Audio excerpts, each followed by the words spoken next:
Assalamualaikum warahmatullahi wabarakatuh.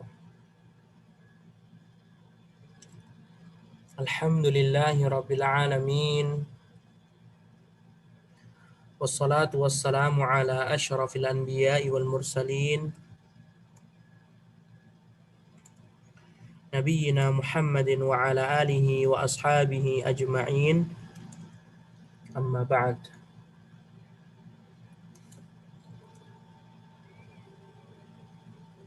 Kaum muslimin dan muslimat yang dirahmati Allah Subhanahu wa taala.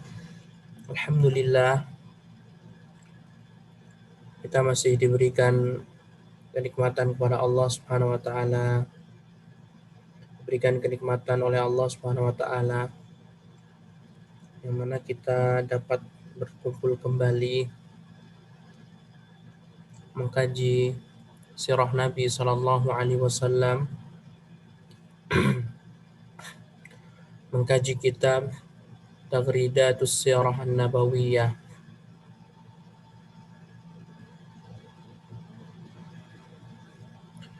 Senandung sirah Nabi Sallallahu Alaihi Wasallam karya Syekh Musa bin Rashid Al-Azmi hafizahullah ta'ala.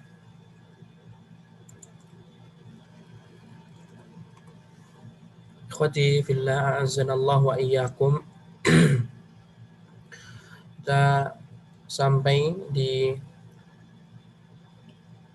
peristiwa atau kejadian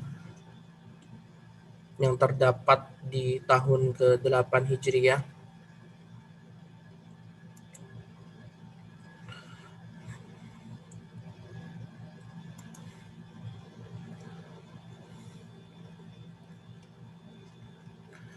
Di tahun ke-8 Hijriah ini ada beberapa peristiwa penting dalam sejarah Islam.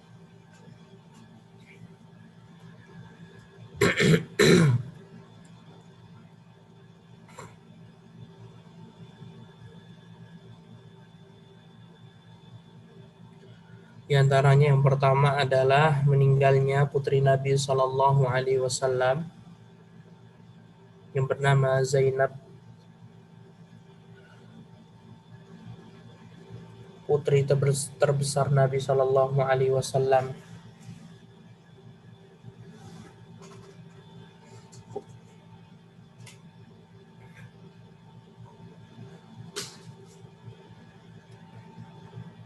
Zainab binti Nabi Sallallahu Alaihi Wasallam meninggal pada tahun ke-8 Hijriyah.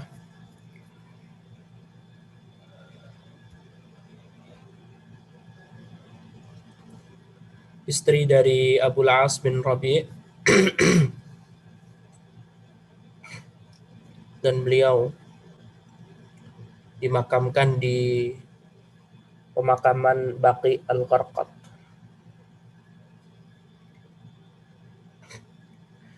Dan di tahun ke-8 ini masuk Islamlah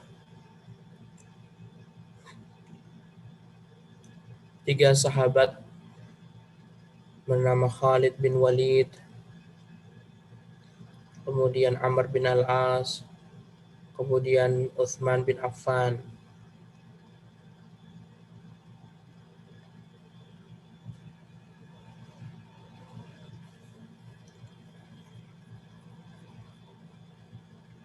Kemudian terdapat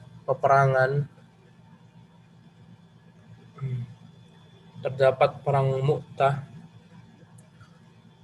perang melawan Bani Ghassasinah yang dibantu oleh orang-orang Romawi lantaran sebab Rasulullah Shallallahu Alaihi Wasallam di tahun ke-8 mengutus sahabatnya yang bernama Al-Harith bin Umair. Rasulullah mengutus sahabat Al-Harith bin Umair ke Raja Busra yang berada di Syam. Bukan Romawi, beda lagi, tapi ada kerajaan kecil, sejenis kabilah seperti itu. di Busra, daerah Syam.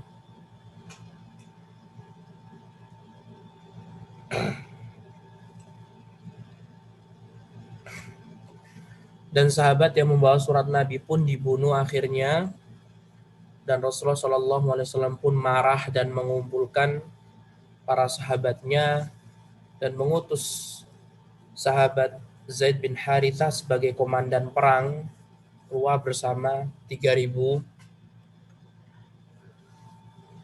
kaum muslimin yang siap untuk berperang.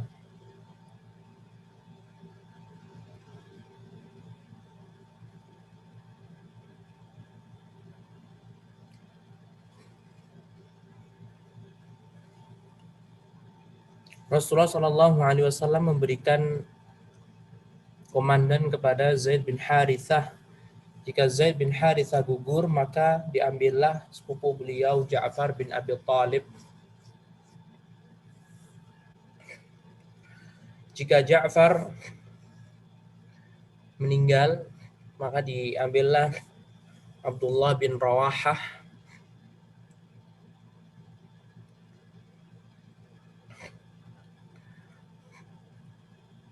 Dan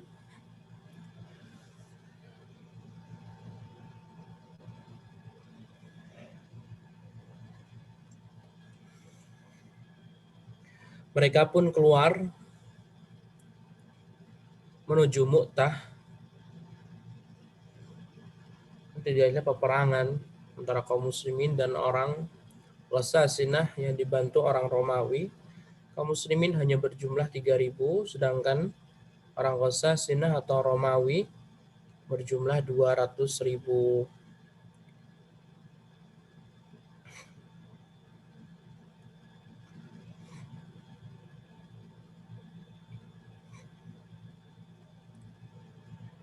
Dan ikhwati fillah azanallahu wa iyyakum, Rasulullah SAW walaupun tidak mendapati musuh secara langsung, tapi Rasulullah diberikan wahyu oleh Allah.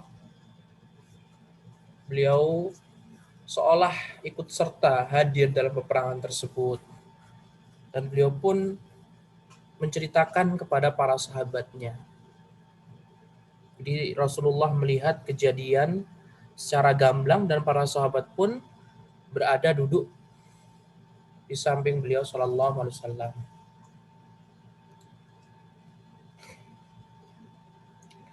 Karena jarak yang lumayan jauh, Busra itu jauh sekali dari kota Madinah, ya sekitar lebih dari 10 harian. Nanti Rasulullah sallallahu alaihi wasallam akan menuju ke daerah sana sebagai balas dendam di tahun ke-9 perang Tabuk. Tapi orang Romawi pun mereka tidak berani melawan Nabi. Kemudian ikhwati fillah zanallahu wa iyyakum,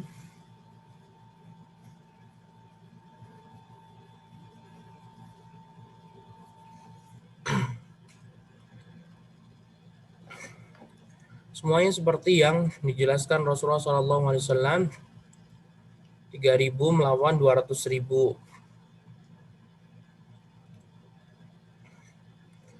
Zaid bin Harithah pun meninggal, kemudian diambillah sahabat Ja'far juga meninggal, diambil Abdullah bin Rawahah. Kemudian Abdullah bin Rawahah pun meninggal, akhirnya diambil oleh sahabat Thabit bin Aqram. Thabit bin Aqram. Setelah Thabit bin Aqram mengetahui adanya Khalid bin Walid, maka bendera pun diberikan kepada Khalid bin Walid yang baru masuk Islam. Mu'allaf, tetapi Khalid bin Walid ahli dalam berperang, sebagaimana para sahabat ketahui di perang Uhud. Akhirnya bendera pun diambil oleh Khalid. Dan ketika Khalid memegang bendera, Rasulullah bersabda, akhadhar rayata saifun min suyufillah. Yang memegang bendera kali ini adalah pedang dari pedang-pedang Allah.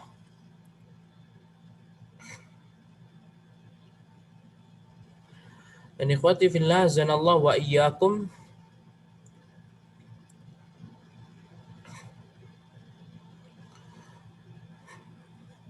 sehingga Khalid bin Walid pun menyusun kembali perencanaan dan akhirnya Allah menangkan. Kemudian terdapat perang Zatus Salasil.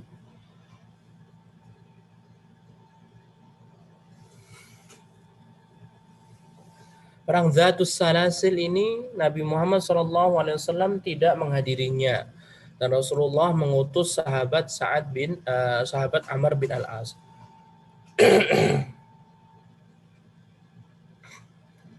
Rasulullah SAW mengutus sahabat Amr bin Al-As radhiyallahu taala anhu.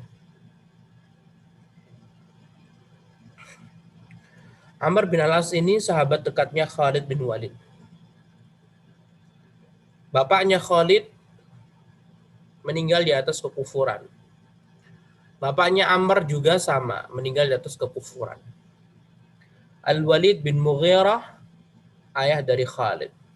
Al-As bin Wa'il As-Sahmi, ayah dari Amr. Dan Rasulullah menjamin bahwasanya Amr bin Al-As akan mendapatkan kemenangan dan ghanimah yang begitu banyak.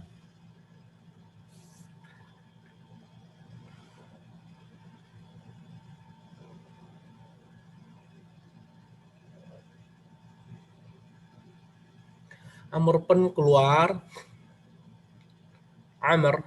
keluar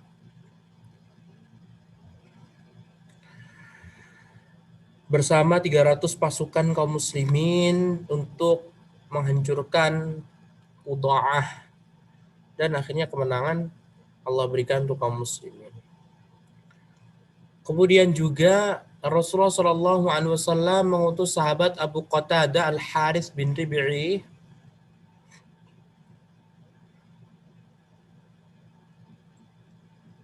untuk bisa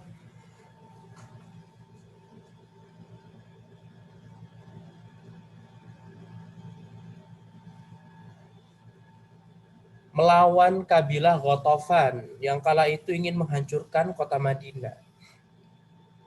Sama seperti biasa ya, kemenangan diraih oleh kaum muslimin. Kalau antum perhatikan, kaum muslimin kala itu tuh sedikit loh jumlahnya ya, tapi setiap kali peperangan pasti menang. Karena mereka ini betul-betul lihai dalam berperang dan akidah mereka tuh kuat sekali. Keimanan mereka itu kuat sekali karena langsung mendapatkan pengajaran dari Nabi Muhammad SAW. Mereka tidak takut mati. Kemudian ikhwati fillah a'azzanallahu wa iyyakum, setelah itu ada perang Fathu Makkah, penaklukan kota Makkah. Sebenarnya tidak terjadi perang, tapi karena Rasulullah membawa baju besi, kemudian Rasulullah membawa pedang, maka disebut ghazwah. Fathu Makkah, Rasulullah keluar dari kota Madinah pada tanggal 10 Ramadan, tanggal 8 Hijriah. Nanti sampai di kota Mekah di tanggal 19 Ramadan. Kisah detailnya telah kita sebutkan di pertemuan yang sebelumnya. Penyebabnya adalah Bani Bakar, sekutu dari Quraisy, telah membunuh 20 orang kabilah Khuza'ah. Yang mana kabilah Khuza'ah ini sekutu Nabi SAW. Sampai akhirnya mereka pun berbondong-bondong mendatangi Nabi SAW, dan Nabi pun berjanji akan menuntut orang-orang Quraisy. Hingga akhirnya Abu Sufyan pun merasa ketakutan dan mendatangi Nabi ke kota Madinah, ingin merubah perjanjian atau ingin merubah perisi perjanjian Sulhul Hudaybiyah. Yang mereka kan telah berjanji gencatan senjata, tidak akan berperang selama 10 tahun. Tapi ternyata sekutu orang Quraisy pun yang eh, sekutu orang Quraisy pun mereka yang mengkhianati perjanjian. Nah, akhirnya Allah Subhanahu wa taala membantu nabinya untuk bisa menaklukkan kota Makkah. Rasulullah bersama 10.000 pasukan menuju kota Makkah. Dan di pertengahan jalan Rasulullah bertemu dengan anak paman atau sepupu Nabi Sufyan bin Al-Harith dan sepupu Nabi Abdullah bin Abi Umayyah bin Al-Mughirah.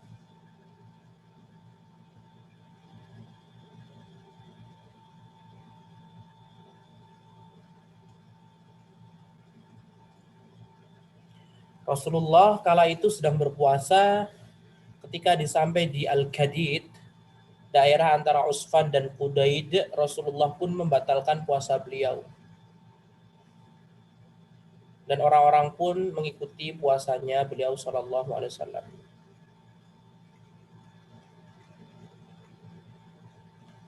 Orang-orang pun mengikuti batalnya puasa Nabi sallallahu alaihi wasallam.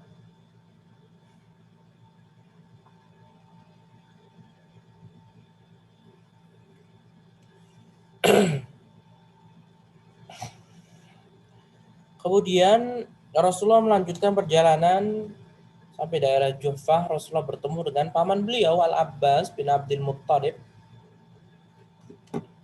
Rasulullah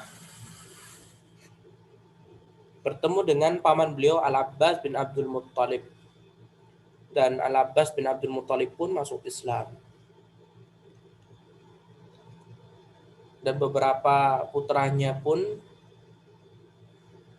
juga diajak hijrah. Semua putranya.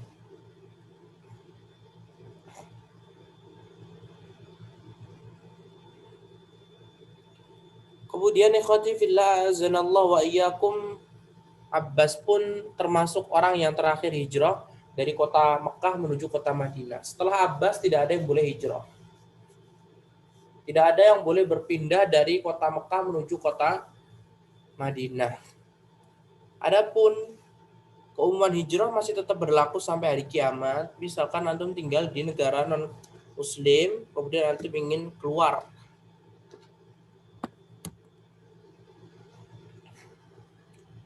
Jika antum ingin keluar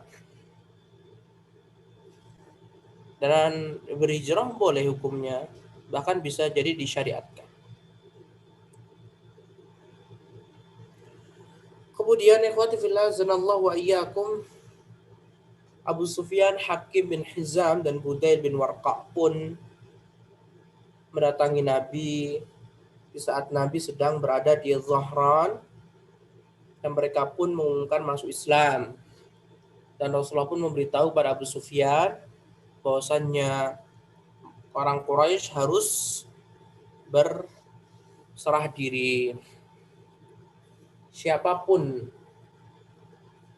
yang masuk ke rumah Abu Sufyan maka aman, tidak dibunuh.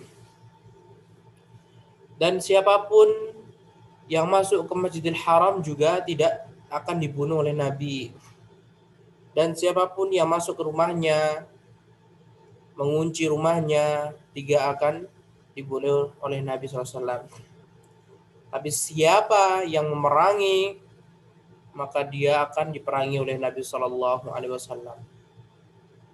Orang Quraisy mereka tidak banyak jumlahnya, sehingga mereka tidak mampu melawan Nabi yang berjumlah kala itu 10.000.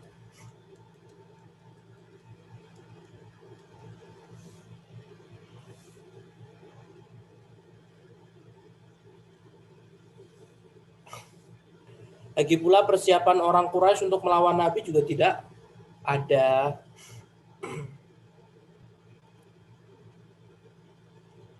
Kemudian ikhwati fillah zanallahu wa iyyakum, Rasulullah SAW pun di pagi harinya menaiki onta beliau Al-Qaswa, masuki kota Mekah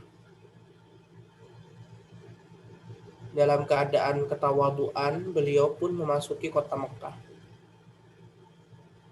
sembari membaca surat Al-Fath. Surat Al-Fath Allah turunkan usai dari Sulhul Hudaybiyah. Umrah Hudaybiyah nggak jadi. Akhirnya Rasulullah SAW pun kembali ke kota Madinah dan Allah turunkan surat Al-Fath.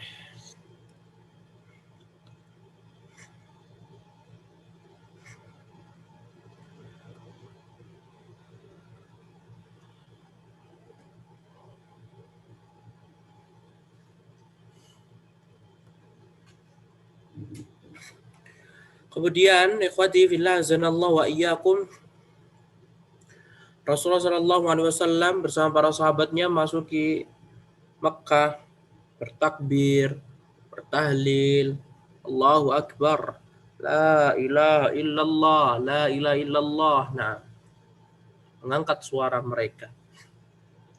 Kemudian Rasulullah langsung menuju ke Hajar Aswad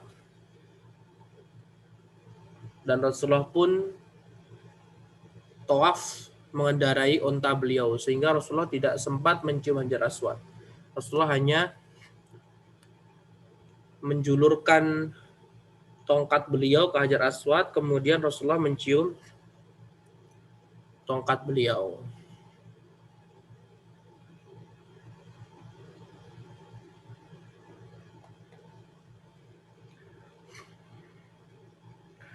Dan setiap kali beliau melewati patung, Rasulullah pun menghancurkannya. Dan ada sekitar 360 patung yang dihancurkan oleh Nabi SAW.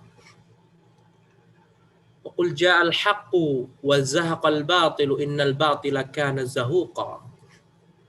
Itulah yang diucapkan Nabi SAW.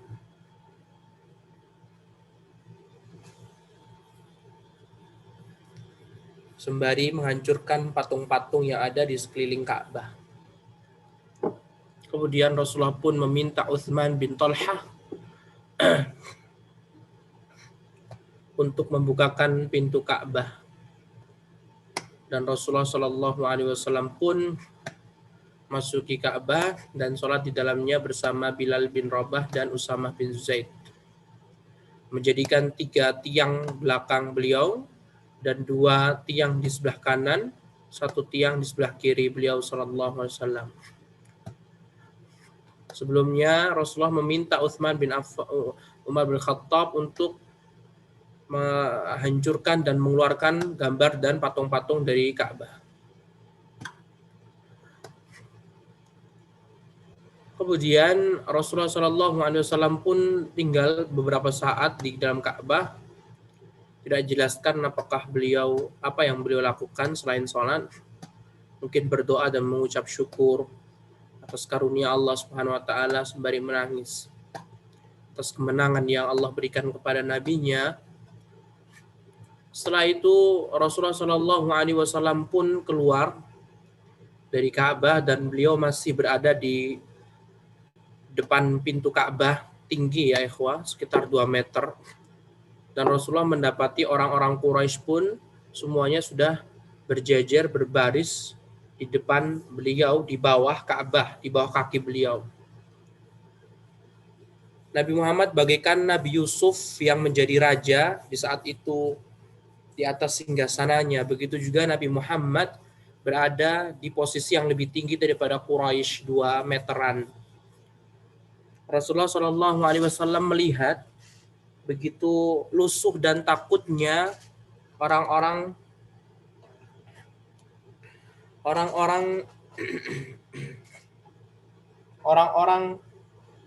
Quraisy. Mereka berputus asa, takut Nabi Muhammad SAW tidak akan mengampuni mereka. Rasulullah SAW pun mengatakan, ya ma'asyara Quraisy, ma tarawna anni fa'ilun bikum. Wahai orang-orang Quraisy, apa pendapat kalian? Apa yang aku akan lakukan untuk kalian? Menurut kalian, apa yang hendak aku lakukan pada kalian. Mereka pun memuji Nabi sallallahu alaihi wasallam. Mereka mengatakan, khairan akhun karimun wa ibnu akhin karimin. Kebaikan saudara yang mulia dan putra dari saudara yang mulia. Memuji nasab Nabi sallallahu alaihi wasallam. Lihatlah apa yang dilakukan Nabi sallallahu alaihi wasallam setelah orang-orang Quraisy tidak mau mengikuti dakwah beliau, bahkan lebih cenderung mencoba membunuh Nabi SAW, menyiksa Nabi selama di kota Mekkah. Tidak hanya di kota Mekkah saja, bahkan 5 tahun pertama di kota Madinah, Rasulullah SAW ya, diperangi oleh orang-orang Quraisy. Tapi Nabi kita adalah Nabiur Rahmah, seorang Nabi yang penyayang pada umatnya, kepada keluarganya, kepada siapapun. Rasulullah pun mengatakan, aqulu lakum kama qala Yusuf li ikhwatih. Aku berkata kepada kalian sebagaimana perkataan Yusuf kepada saudara-saudaranya yang telah membuang Yusuf ke dalam sumur. Akhirnya berpisah lama dengan ayahnya Yakub, lama sekali. Kata Nabi Yusuf apa? La tathriba alaikumul yaum. Tidak ada celaan untuk kalian semuanya. Sama, Nabi Muhammad pun juga mengatakan demikian. Wahai orang-orang Quraisy, aku tidak mencela kalian, aku memaafkan kalian semuanya. Izhabu fa antumut tulaqa. Pergilah kalian, semuanya kalian bebas. Nah, sehingga dari situ mereka pun masuk Islam dan berbaiat kepada Nabi Shallallahu Alaihi Wasallam.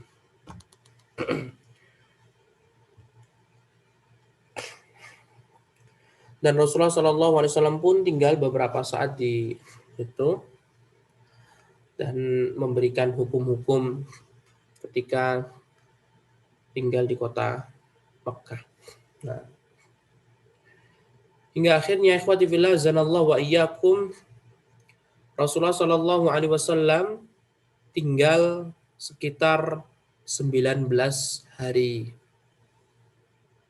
Rasulullah tinggal sekitar 19 hari di kota Makkah. Nah, pada hari Sabtu tanggal 6 Syawal pada tahun yang sama, tahun ke-8 Hijriah, Rasulullah Shallallahu Alaihi Wasallam keluar menuju Hunain. Hunain adalah lembah yang dekat dari Taif. Sebabnya apa ikhwati fillah zanallahu wa iyyakum? Karena Rasulullah mendengar bahwasannya suku Hawazin mereka telah mengumpulkan banyak sekali orang dan kabilah-kabilah untuk menghancurkan Nabi Muhammad SAW. Dan jarak antara Mekah dan Taif itu sangat dekat.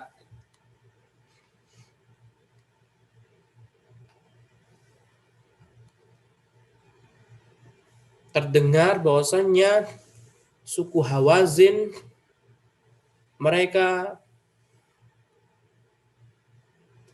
telah memiliki pasukan berjumlah 20.000. 20.000 tentara, 20.000 pasukan. Mereka juga mengeluarkan istri-istri mereka, anak-anak mereka, harta-harta mereka, termasuk onta dan kambing. Dan pemimpinnya adalah Malik bin Auf. Yang kala itu Malik bin Auf masih musyrik. Mendengar hal itu, 20.000 orang Bani Hawazin yang dipimpin Malik bin Auf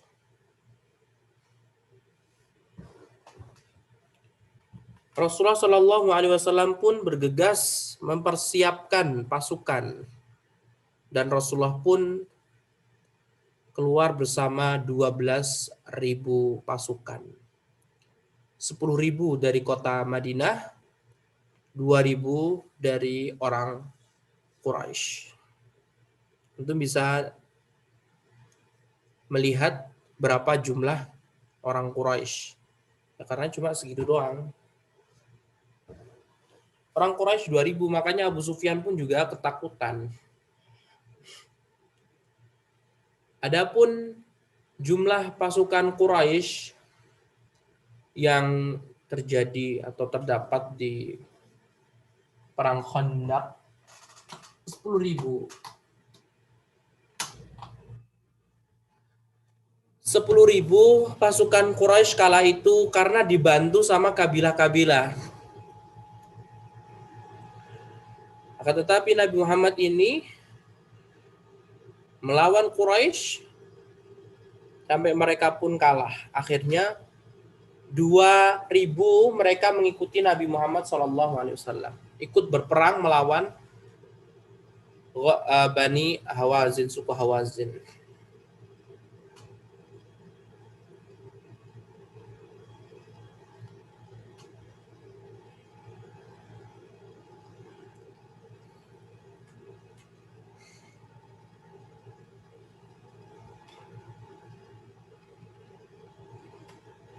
Ribu pasukan Quraisy, laki-lakinya ya, sama pemudanya, orang tuanya. Nah.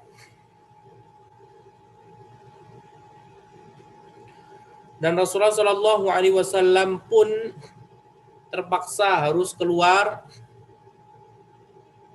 menuju Hunain atau Taif, ingin memerangi Hawazin tadi. Dan beliau pun menitipkan kota Mekah yang baru saja penaklukan kota Mekah dititipkan kota Mekah kepada sahabat Attab bin Asid. Dialah awwalu amirin ala Makkah fil Islam. Pemimpin pertama di kota Mekah di masa Islam siapa? Attab bin Asid. Nah, ikhwati fillah zanallahu wa iyyakum, di pertengahan jalan Rasulullah berjalan, atau Rasulullah dan para sahabatnya yang 12.000 tadi, mereka semuanya melalui sebuah pohon disebut Zatu Anwatin.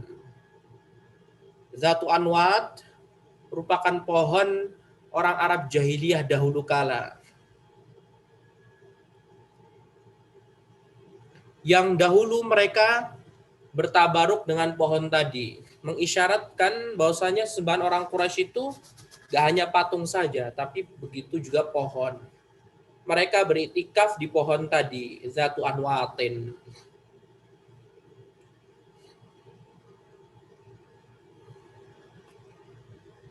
Dan sebelumnya, ikhwati fillah zanallahu wa iyyakum, ketika Fathu Mekah, Rasulullah menganjurkan 360 patung yang ada di kota Mekah, yang ada di Ka'bah, area Ka'bah sana. Dan Rasulullah juga memimpin, menyuruh beberapa sahabatnya untuk menghancurkan patung-patung yang ada di luar. Menghancurkan patung-patung yang ada di luar kota Mekah. Karena masih ada lagi banyak-banyak patung. Rasulullah menyuruh sahabat Khalid bin Walid, menyuruh sahabat Ali bin Abi Thalib dan yang lainnya untuk menghancurkan patung-patung.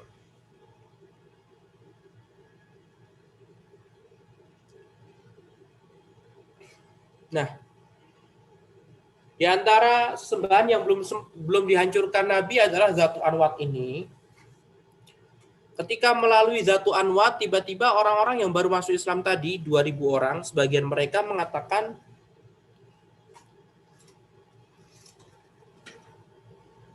"Ya Rasulullah, wahai Rasulullah,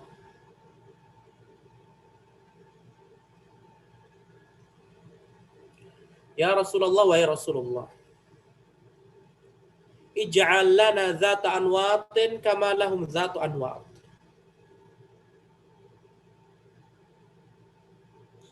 Wahai Rasulullah,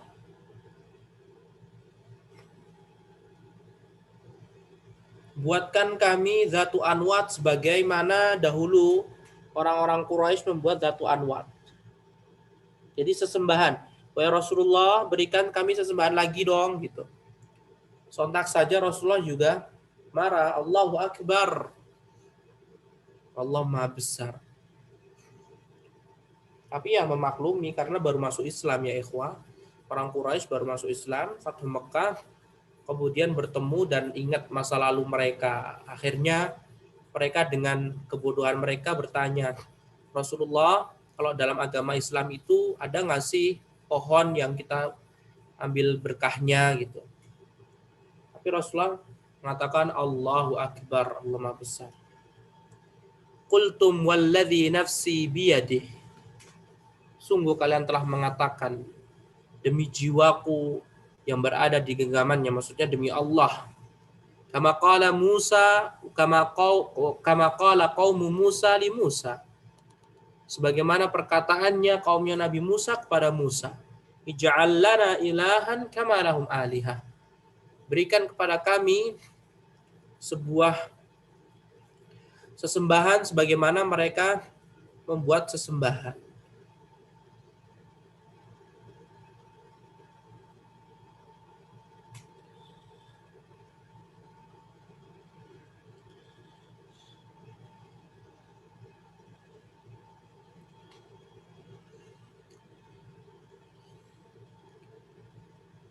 Dan ikhwati fillah zanallahu wa iyyakum, teruslah berjalan Rasulullah SAW menuju Hunain hingga akhirnya beliau pun sampai di lembah. Nah, lembah inilah disebut lembah Hunain.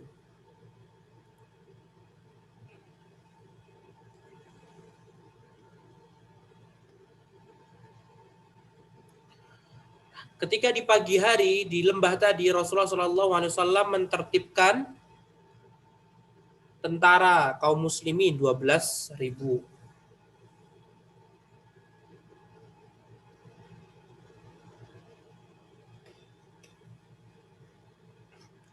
Dan Rasulullah SAW mengangkat Khalid bin Walid sebagai ketua dari para penunggang kuda.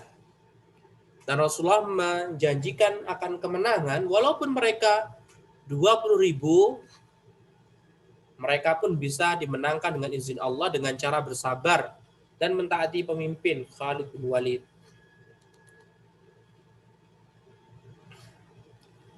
Akan tetapi ikhwati fillah zanallahu wa iyyakum, sebagian orang-orang atau sebagian sahabat yang baru masuk Islam tadi, mereka ini ujub, bangga diri.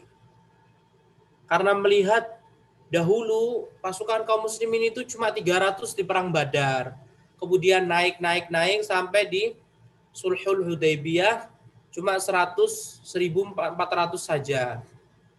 Ini sudah menjadi 12.000. Akhirnya mereka pun apa? Kayak berbangga begitu. Ketika mereka berbangga, akhirnya Allah pun menguji mereka. Ujub mendatangkan keburukan, musibah. Makanya hindari antum bangga diri. Dan Rasulullah SAW pun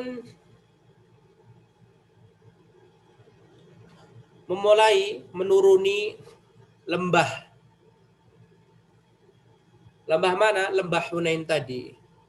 Dan lembah Hunain ini, ikhwah, dia ini sangat turun. Jadi curam sekali.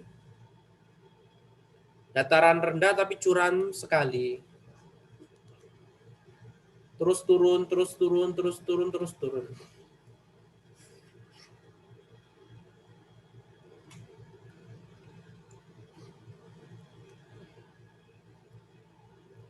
Dan ikhwati fillah zanallahu wa iyyakum, terus menerus turun hingga akhirnya Rasulullah atau pasukan kaum muslimin mereka tidak mengetahui Ternyata di bawah lagi, tembah lagi, itu sudah disiapkan pasukan musuh.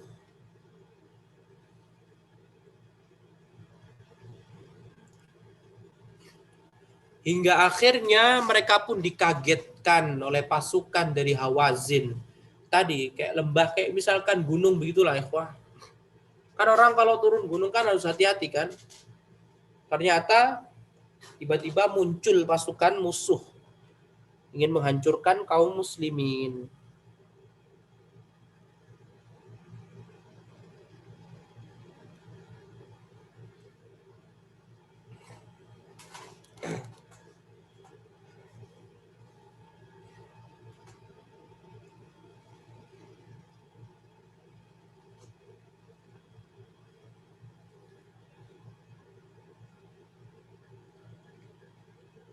Dan akhirnya mereka pun diserang dan Khalid bin Walid pun jatuh. Jatuh kemana ikhwah? Jatuh ke tanah dong. Nah,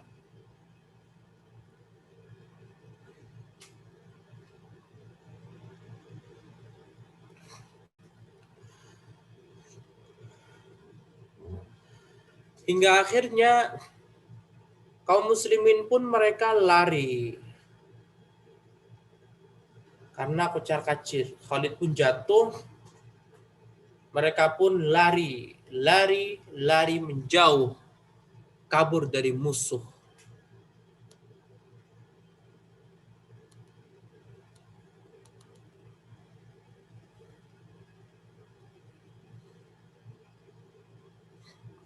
Kabur dari musuh.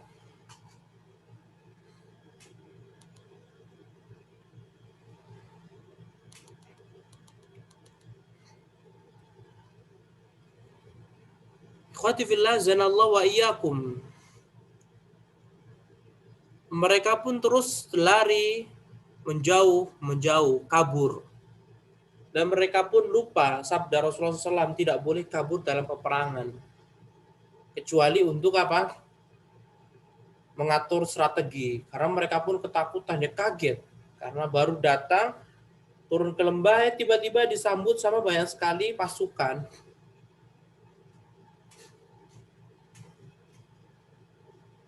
Sampai akhirnya yang tersisa sama Nabi SAW hanya beberapa orang sahabat dari kalangan Muhajirin, Ansor, dan Ahlul Bait Nabi. Lihat ikhwah, 12 orang pengikut Nabi pergi semuanya, tersisa hanya sedikit. Ibrah. Walaupun followers antum banyak, pengikut jamaah antum banyak, tapi yang betul-betul menuntut ilmu itu cuma sedikit biasanya. Tersisa Abu Bakar, Umar, Ali.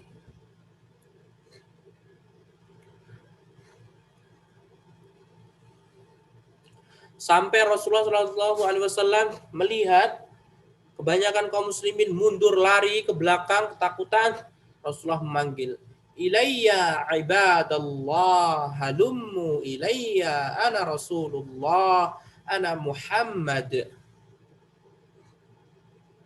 Kemarilah wahai hamba-hamba Allah, hai kaum muslimin jangan kabur, kemari.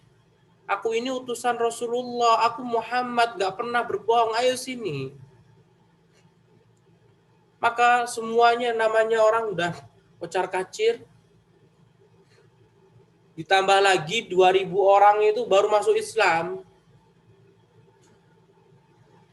Kalau 2000 orang baru masuk Islam, kena hantaman otomatis membubarkan 10.000 pasukan Nabi SAW sebelumnya kan. Lari semuanya. Sampai Rasulullah SAW pun juga mengatakan, "Ana nabiyyu la kadzib, ana ibnu Abdul Muttalib." Aku ini adalah nabi, aku seorang nabi yang tidak berdusta. Aku ini cucunya Abdul Muttalib. Ayo, kembali.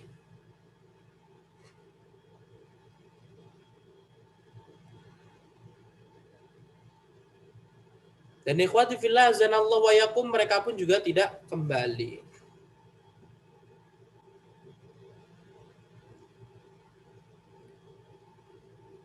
Sampai akhirnya Rasulullah SAW pun turun dari keledai beliau. Beliau lagi menggunakan keledai. Qaswa'nya ditinggal di Mekah.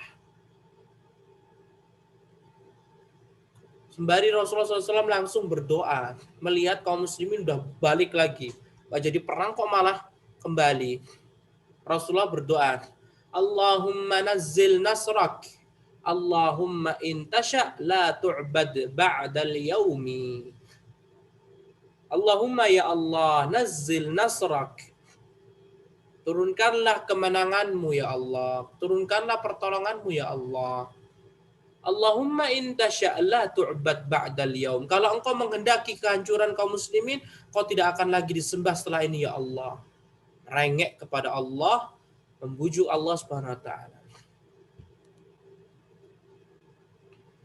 Hingga akhirnya ikhwati fillah zanallahu wa iyyakum, Rasulullah sallallahu alaihi wasallam dan beberapa sahabat yang masih tetap bersama Nabi pun memberanikan diri berperang. Itu bisa bayangin cuma berapa melawan berapa tadi? 20 ribu. Nah.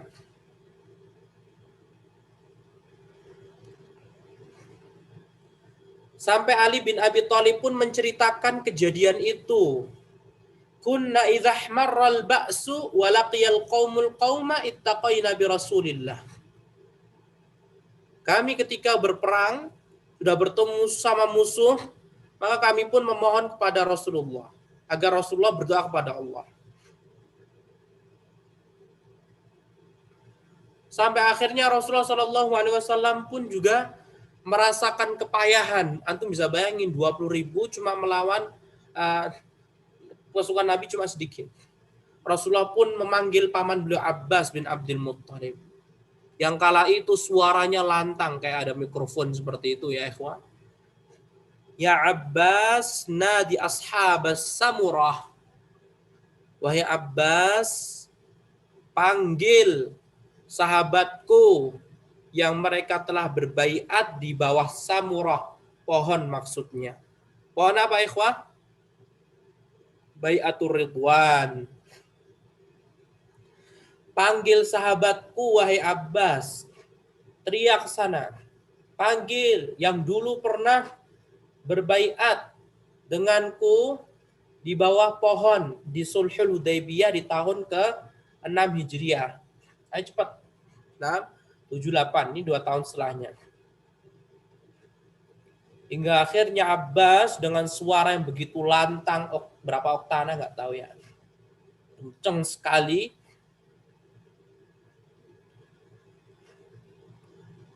Wahai para sahabat yang telah berbaiat kepada Nabi di bawah pohon. Nabi memerintahkan kalian untuk kembali. Lihatlah ya, menunjukkan suara Nabi itu gak sekencang suara Abbas. Setelah mereka pun mendengar suara Abbas bin Abdul Muttalib, mereka pun mengatakan labbaik halabbaik, kami memenuhi panggilanmu, kami memenuhi panggilanmu. Antum bisa bayangin 12.000 kocar kacir. Gara-gara apa tadi? Dosa. Dosa apa? Ujub, bangga diri. Akibatnya kasihan Nabi Muhammad tuh. Berperang sendiri.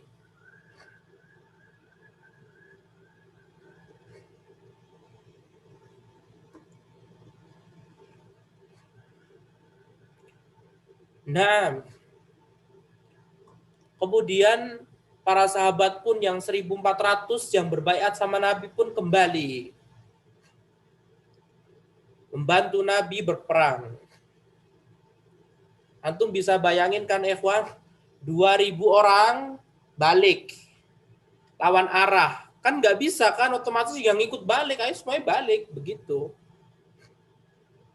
Dan 1.400 orang ini tetap ayo cepat-cepat, ayo kembali kepada Nabi SAW.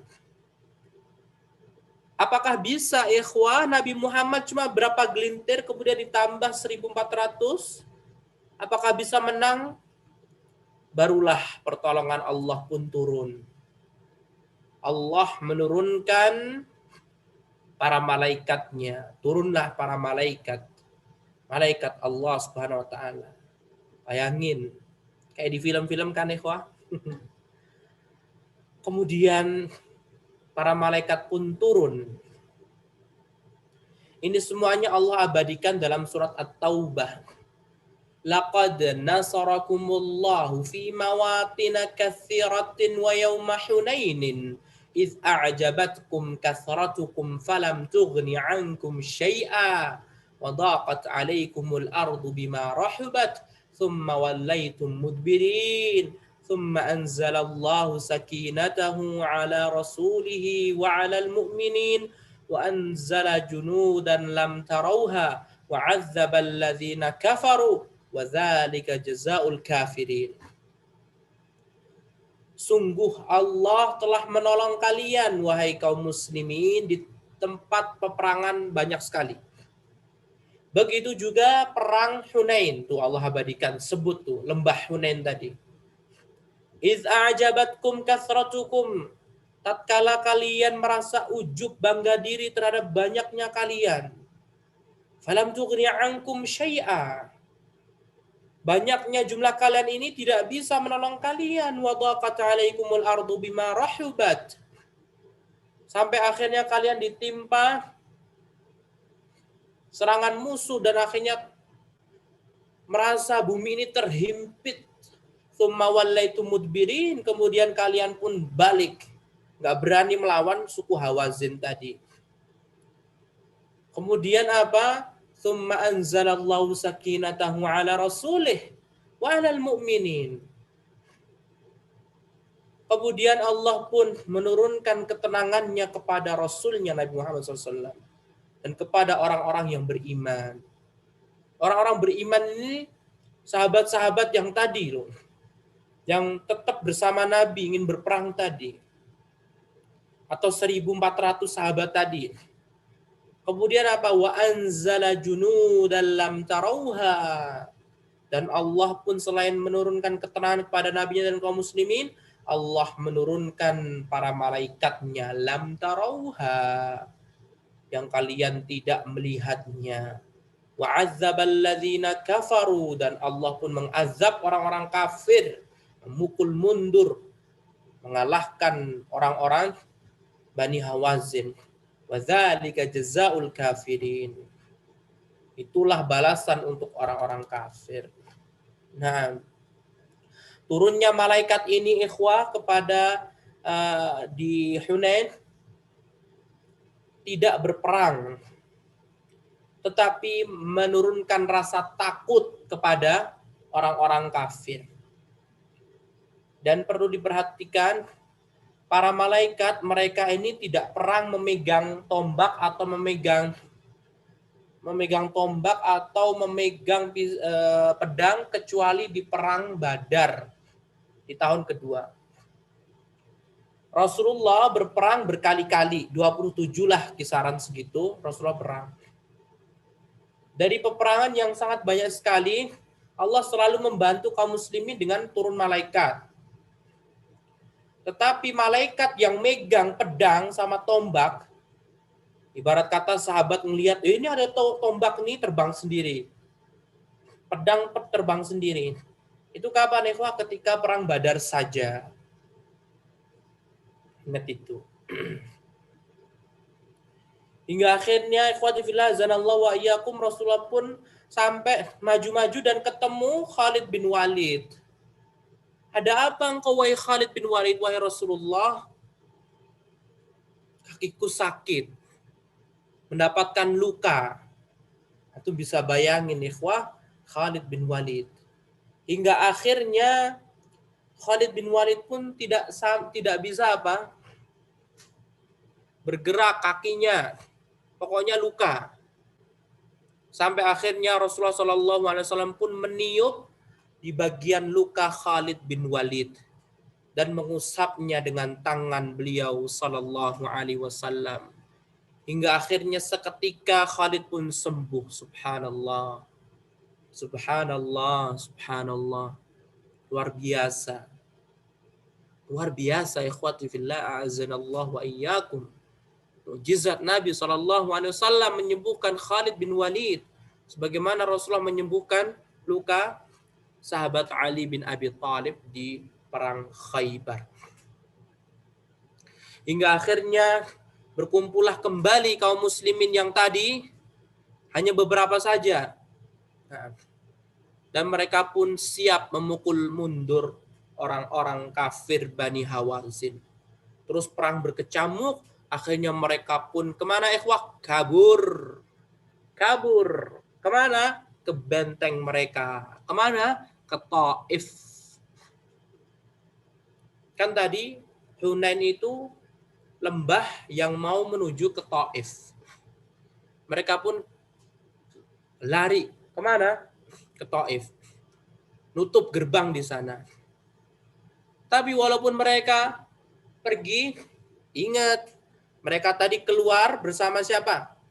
20.000 orang, ada istri, ada anak, ada onta, ada kambing, ada perhiasan juga. Mereka pun meninggalkan tadi anak, istri, dan onta, dan kambing. Akhirnya dijadikan siapa ikhwah? Dijadikan tawanan oleh kaum muslimin. Dan lihatlah ikhwah, berapa total kekayaan Bani Hawazin, kita hitung. Ada 24.000 ekor onta. Bayangin, 24.000 ekor onta. Mereka tinggal, yang penting mereka melarikan diri. Kemana? Ke Taif, benteng mereka. Kemudian ada 40.000 ekor kambing.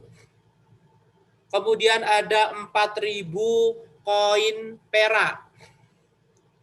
Belum lagi yang emas. Belum lagi istri-istri mereka. Anak-anak mereka. Subhanallah, ditinggalin seperti itu. Ya sudah, kemenangan kaum muslimin.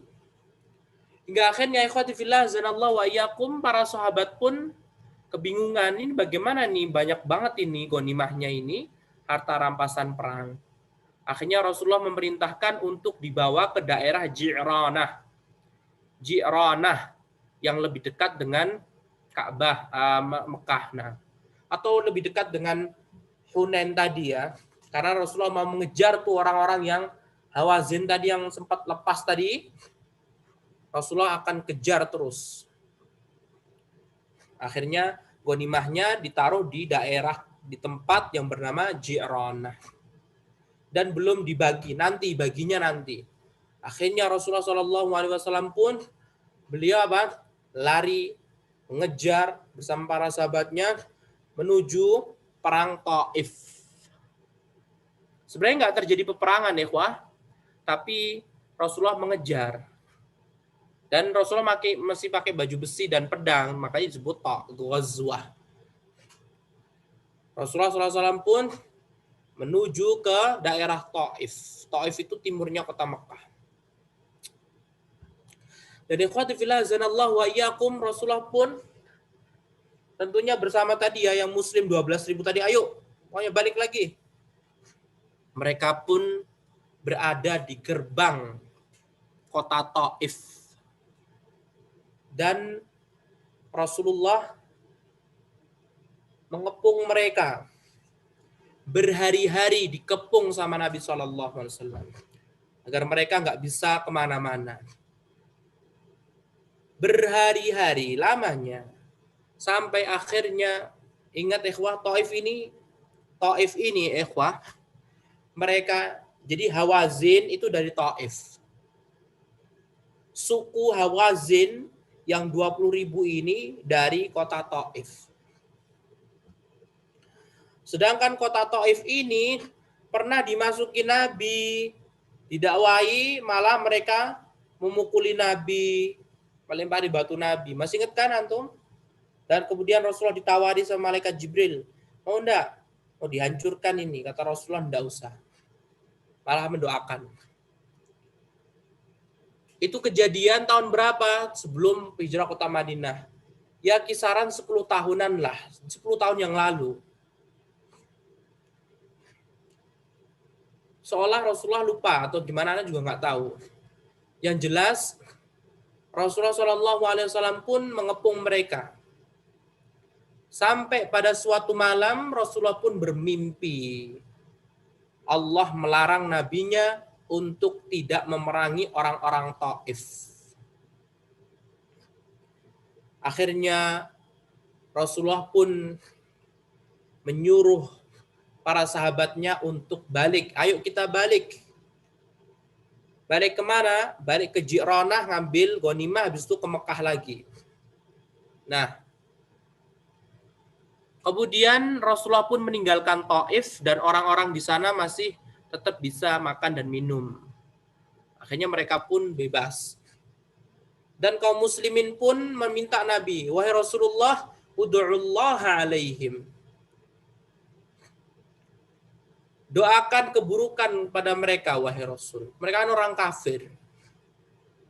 Apakah Rasulullah mendoakan keburukan? Tidak. Rasulullah hanya mendoakan, Allahumma hdi Saqifan wa'ti bihim. Ya Allah, berikanlah petunjuk kepada Saqif dan datangkanlah mereka kepadaku dalam keadaan Islam. Nanti. Ini kan tahun 8, nanti tahun 9 orang-orang Taif ini masuk Islam. Nah, doa Nabi mukjizat. Makanya kalau punya doa itu jangan doakan keburukan, doa itu doa yang kebaikan begitu loh. Nah, kemudian Rasulullah SAW pun kembali kemana ikhwah? Ke Ji'ranah, sebuah tempat yang mengumpulkan 24.000 ekor onta, 40.000 ekor kambing, dan beberapa keping koin perak. 4.000. Sampailah Rasulullah SAW di mana? Di Ji'ranah. Dan Rasulullah pun membagi-bagikan ghanimah. Rasulullah memanggil, mana Abu Sufyan?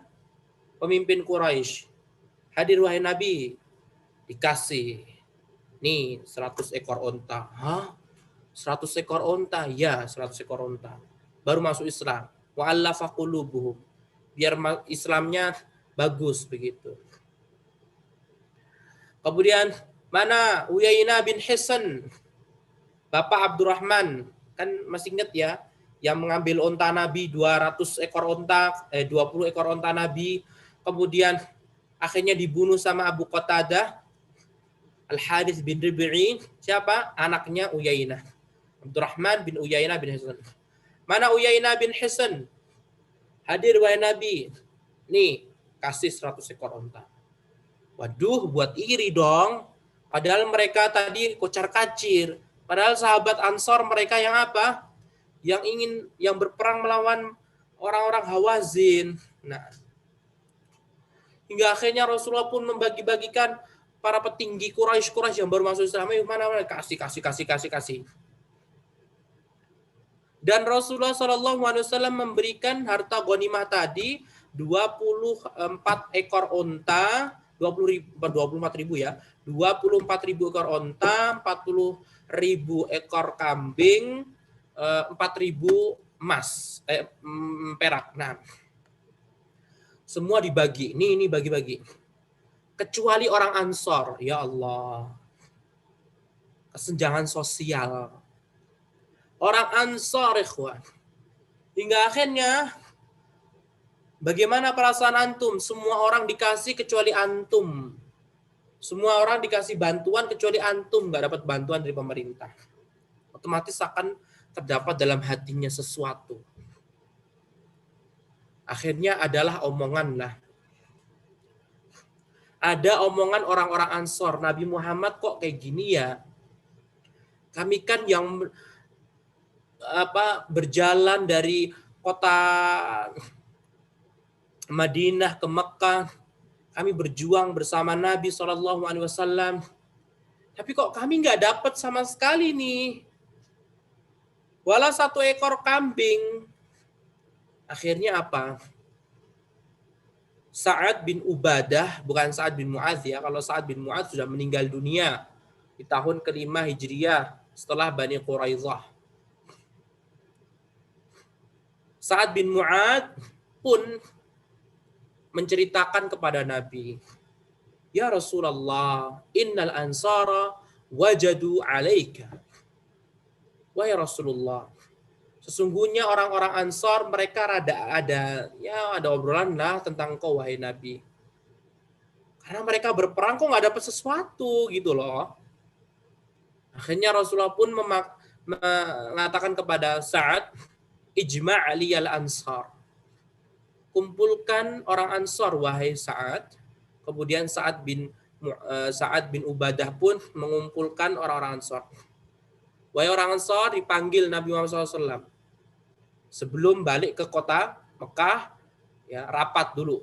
Rasulullah menasihati mereka. Ya ma'syaral ansar.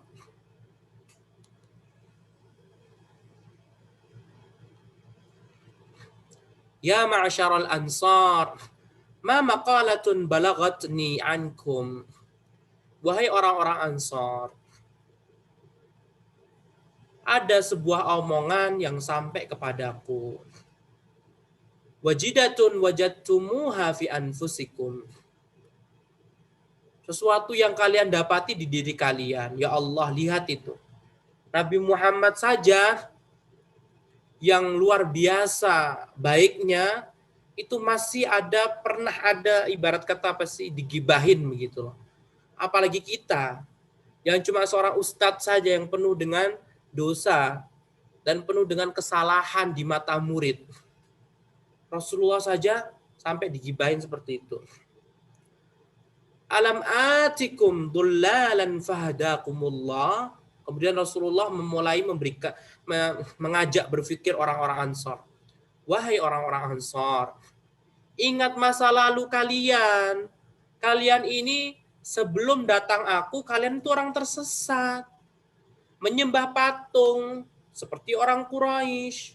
Kemudian Allah pun memberikan hidayah kepada kalian melalui aku. Tuh lihat itu. Kalau ada sesuatu sama gurunya antum, itu juga diingat seperti itu loh. Jasa guru antum itu loh diingat. Jangan mentang-mentang kesalahan satu akhirnya dihapuskan. Kayak seperti wanita aja antum kan laki-laki. Ya kalau wanita ya enggak tahu deh. Kebaikan banyak, cuma kesalahan satu akhirnya dipukul rata habis kebaikan suaminya. Makanya kebanyakan wanita, istri banyak masuk neraka. Kemudian Rasulullah pun mengatakan, wa mutafarriqina fa'allafakumullahu bi. Dan kalian wahai orang-orang Ansar, dulu kalian tuh bermusuhan, baku hantam Aus dan Khazraj, puluhan tahun bahkan 100 tahun lebih kalian itu saling bunuh-bunuhan. Kemudian Allah melembutkan hati kalian, mempersatukan kalian berdua perantara aku. Itu kata Rasulullah. Wa'alatan fa'aghnakumullahu bi. Dan kalian dahulu orang miskin, lagi papa, gak memiliki apa-apa. Dan Allah pun memberikan kekayaan kepada kalian melalui aku. Kita ini kan sudah berkali-kali perang kan, wahai Ansar. Sebelum perang Hunain ini loh, kita kan sudah berkali-kali perang dan mendapatkan ghanimah. Rasulullah sudah bagi-bagi kalian. Diingatkan. Akhirnya apa ikhwah? Orang Ansar pun sambil menangis terisak-isak. Mereka pun mengatakan balillahu wa rasuluhu amanu wa afdalu. Bahkan Allah dan Rasulnya yang lebih baik dan lebih utama. Lihat itu. Jadilah antum tuh seperti orang Ansar begitu loh. Ibarat kata tadi kan Nabi cuma kesalahan sedikit kan. Tabayun lah begitu. Kemudian Rasulullah pun mengatakan, ala tujibunani ya ma'syaral ansar. Wahai seluruh orang Ansar, Aus dan Khazraj, kenapa kalian diam saja? Kenapa kalian tidak mau menjawab pertanyaanku ini? Qalu, orang Ansar pun mengatakan, wa bimadza nujibuka ya Rasulullah? Walillahi walirasulihil mannu wal fadlu. Dengan apa kami akan menjawabnya wahai Rasulullah? Dan hanya kepada Allah dan Rasul, milik Allah dan Rasulnya seluruh karunia dan keutamaan. Lihatlah. Mereka diingatkan seperti itu. Mereka juga berpikir, coba kalau Rasulullah ini ke orang Yahudi. Mungkin kita nggak dapat apa-apa ya. Kemudian Rasulullah pun mengatakan, "Ama wallahi law syi'tum laqultum fala sadaqtum wa suddiqtum. Ataitana mukazzaban fasaddaqnaka wa makhzulan fanasarnaka wa taridan fa'awainaka wa a'ilan fa'aghnaka." Wahai orang-orang Ansor, kalaupun kalian mau, kalian silahkan ngomong kayak gini, kata Rasulullah. Hei Muhammad, kamu dulu ini didustakan oleh kaummu, kemudian kami, Aus dan Khazraj, mempercayaimu. Hei Muhammad, kamu dulu dihinakan kaummu, kemudian kami Ansor menolong kamu. Hei Muhammad, kamu diusir kaummu, kami pun mengayomimu. Hei Muhammad, kamu tuh miskin, gak punya apa-apa, datang keluar dari Mekah. Kami pun memberi makan kepadamu, memberikan kamu tempat tinggal. Kata Rasulullah seperti itu. Kemudian Rasulullah pun mengatakan, awajadtum fi anfusikum ya ma'asyaral ansar fi lu'a'atin minad dunya ta'allaftu biha qauman liyuslimu wa wakaltukum ila islamikum. Afala tardawna ya ma'asyaral ansar an yadhhaban nasu bisyati wal ba'ir wa tarji'una bi rasulillahi fi rihalikum. Wahai orang Ansar, apakah kalian ridha orang-orang pergi bersama orang-orang pergi pulang ke rumah mereka membawa onta, membawa kambing, membawa koin yang terbuat dari perak tadi. Sedangkan kalian pulang ke rumah kalian membawa Rasul kalian, Rasulullah SAW. Kamu ridho nggak seperti ini, wahai Ansar? Kemudian Rasulullah pun mengatakan, fawalladzi nafsu Muhammadin biyadih, demi Allah yang jiwa Muhammad berada di tangannya, laulal hijratu lakuntum ra'an minal ansar walau salakan nasu syi'ban wa salakatil ansaru syi'ban lasalaktu syi'bal ansari. Allahumma arhamil ansara wa abna'al ansari wa abna'a abna'il ansari. Subhanallah. Rasulullah pun mengatakan, demi zat yang jiwaku berada di genggamannya, maksudnya demi Allah. Kalau bukan karena hijrah, mungkin aku sebelumnya memang meminta kepada Allah agar diutus dari kalangan Ansar. Kalau seandainya orang-orang berlalu di sebuah jalan, misalkan mereka berjalan sebelah kanan, kemudian orang Ansar berjalan sebelah kiri, maka kata Rasul, aku akan berjalan sebelah kiri ngikuti kalian. Allahumma arhamil Ansar. Ya Allah, rahmatilah orang-orang Ansar. Wa abna'il ansar, ya Allah rahmatilah anak-anak orang Ansar, keturunan mereka. Wa abna'il ansar, dan anak-anak cucu-cucunya lagi, ya Allah. Hingga akhirnya apa ikhwah? Fabakal ansaru radhiyallahu anhum hatta ukhdilat lihahum. Semua orang-orang Ansar pun menangis. Menangis mereka ikhwah sampai menetes dari jenggot mereka. Lihat, gak ada yang bisa menandingi kenikmatan tinggal bersama Nabi SAW. Akhirnya mereka pun mengatakan, radina bi Rasulillahi qastan wa hazzan. Kami meridai terhadap Rasulullah putusannya dan bagiannya. Lihat ikhwati fillah zanallahu wa iyyakum. Sehingga antum juga jangan musuhi saudara antum yang iri. Kalau antum menemui saudara antum yang muslim, dia nggak mendapatkan bantuan pemerintah, kemudian yang satunya mendapatkan bantuan pemerintah, dia kayak merasa iri kayak gitu, jangan antum salahkan dia, tapi nasihatilah seperti bagaimana Nabi menasihati Ansor.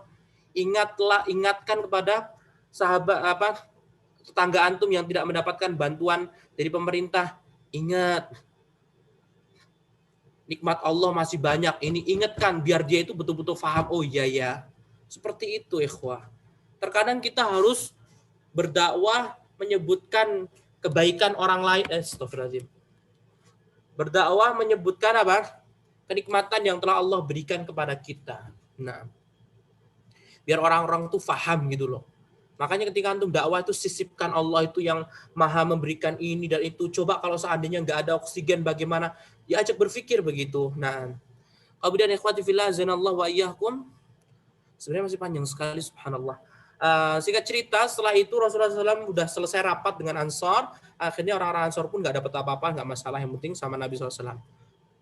Hingga akhirnya Rasulullah pada malam hari itu juga Rasulullah meminta para sahabatnya, wahai para sahabatku, ayo kita melaksanakan umrah.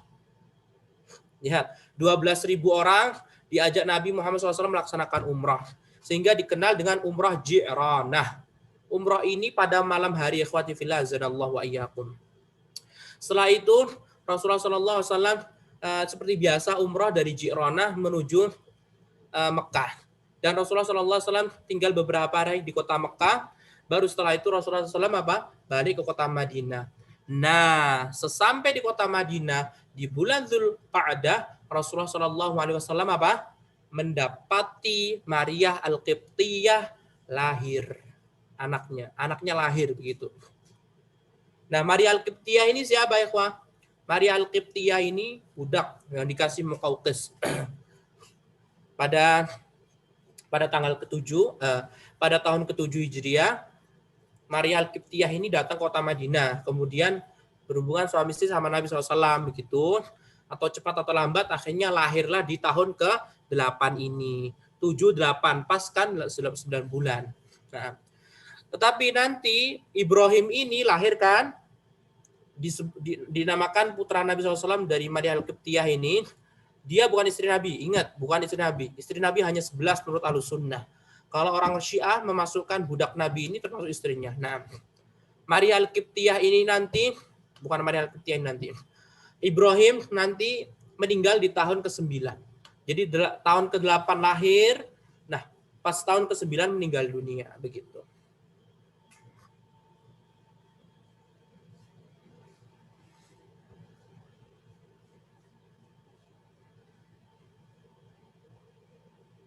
Nah, kemudian ikhwati fillah zanallahu wa iyyakum, karena ibunya Ibrahim atau Maria Al-Qibtiyah ini seorang budak, maka para wanita Ansor pun berlomba-lomba siapa di antara mereka yang bisa memberikan air asinnya kepada Ibrahim. Sampai Nabi SAW pun memberikan Ibrahim agar Ibrahim ini disusui oleh seorang sahabat perempuan yang bernama Ummu Saif Al-Ansariyah. Karena Maria Al-Qibtiyah ini sedikit air susunya gitu. Nah, dan Rasulullah SAW betul-betul sangat mencintai Ibrahim. Rasulullah SAW betul-betul sangat mencintai Ibrahim. Nah, khalas ikhwah. Nanti insya Allah pada tahun ke-9 itu sudah selesai. Dan tahun 9 ini nanti akan disebut dengan Amul Wufud. Banyak orang-orang yang masuk Islam. Dan meninggalnya orang munafik yang paling tinggi, Abdullah bin Ubay bin Salul, kemudian meninggalnya Najasyi, dan meninggalnya Ibrahim juga. Wallahu ta'ala a'lam wa billahi taufiq wa sallallahu wa sallama ala nabiyyina Muhammad wa ala alihi wa sahbihi wa sallama tasliman katsira. Wassalamualaikum warahmatullahi wabarakatuh.